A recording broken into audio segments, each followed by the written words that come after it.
Alright, so in this video we are going to discuss an advanced rigging technique.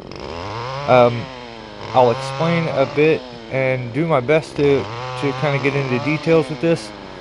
This tree, I'm in one elm tree here. Originally I thought the tree was much healthier than it actually was. After getting up in it, I realized it is incredibly dead.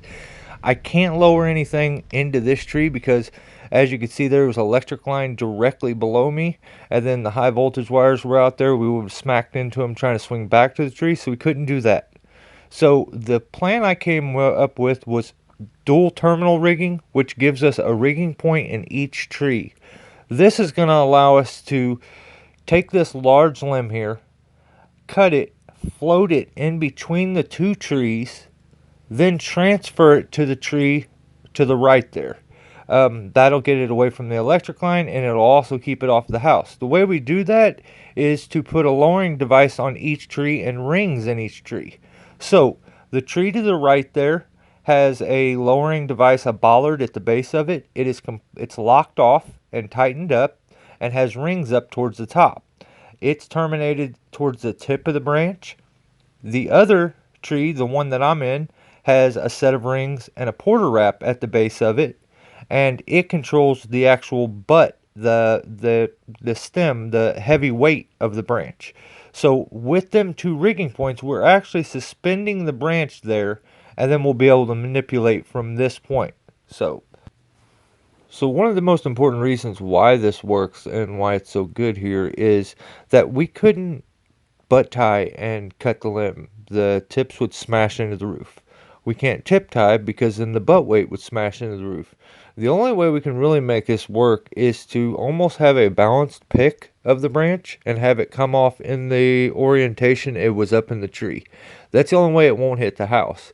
So having control of one tip and the butt end allows the branch to come off even and swing itself out as opposed to going end over in any direction. Now if you look down here, right here, there's only one ground guy. Now this setup allows you to use one person, but he does the work of two because of the lowering devices and the ability to lock them off. So he's letting it out here. We'll start all over. This we would cut, swing out. The one there to the right is completely locked off. It's going to suspend, and it's going to allow him to work the one here that I'm in and release everything out and shift it over to that tree. Then he could walk over to that tree, unlock it, and lower it down. Now, here you can see the importance of that branch needing to come off in a balanced fashion and not going end over. It's almost touching the roof already. So that was a big deal here. We couldn't cut any smaller because I couldn't get any further out, and it needed to be this big. So, you know, I'm going to play the video here and show you here a little slow-mo. The branch comes off, and it suspends it very nicely. Any further, if it would have swung any further out, it would have smacked the high voltage wires. Now what you'll do is let out on yours. I do my best explaining to him what to do here. We have never used this technique before, so this was very new to him. So I basically have to go step by step with everything with him. But as you can see there, he's lowering it. The butt weight, it shifted itself over to that other tree. He can release that rope completely and then go over there and grab a hold of the other one and lower it down. Here's another separate branch that we did, not quite as big, but just as awkward. And the technique works very, very, very good. It's just it took a little more time to set up, and in my opinion, there was no other way for me to be able to do this if I didn't do it this way. So one more time, there's that big branch. That's having two rigging points and having two lowering devices allows you to just basically work some magic. And I've actually thought about this for quite a while, wondering, is there another way that I could have done this?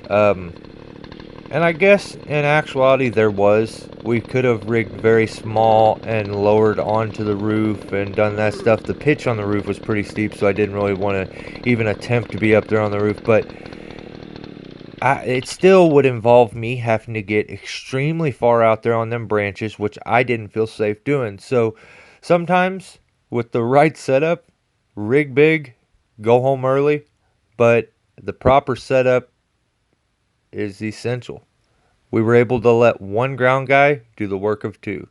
I hope this kind of helped you guys, and if you have any questions, please leave them in the comments. Stay safe, and if you don't mind, subscribe and hit the like. See ya.